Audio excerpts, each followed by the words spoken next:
இருந்திலும் அமிர்தத்தை கடைய தொலைந்தார்கள். எப்படி? பார்க்கடலை பாண்டமாக்கி மந்தரகிரி மலையை மத்தாக்கி தேவர்கள் ஒரு புறத்திலும் அரக்கர்கள் ஒரு புறத்திலும் அமிர்தத்தை கடைந்து கொண்டிருக்கிறார்கள். அப்படி அமிர்தத்தை கடைகின்ற வேளையிலே அந்த மந்தரகிரி மலையானது ஒரு புறமாக சாயத் தொடங்கியது. அப்படி அந்த மலையானது சாய்ந்து விட்டால் தேவர்களுக்கு அமிர்தம் கிடைக்காது. ஆகையால் நான் ஆமை என்று சொல்லக்கூடிய ஆமை அவதாரத்தை எடுத்து ஆமையின் ஓட்டின் வலிமையின் பிரகாரம் மலையை தாங்கி பிடித்து தேவர்களுக்கு அமிர்தம் கிடைக்கும்படி வழிவகை செய்து மூன்றாவது அவதாரமாக வராகம் என்று சொல்லக்கூடிய வெண்பன்றி அவதாரம் எடுத்து எதற்காக சோழிதாவரி பட்டணத்தை ஆட்சி செய்து விடக்கூடிய இரணியாச்சுதன் என்ன செய்தான்?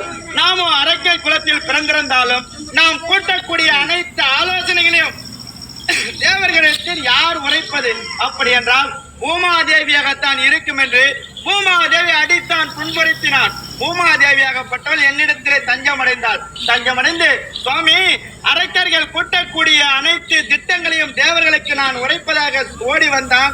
இரணியாச்சுதன் என்னை அடித்து வதைக்கின்றான் என்று சென்றேன். அவனிடத்தில் சமரிலே தோல்விற்று எனக்கு பயந்து அவன் என்ன செய்தான்?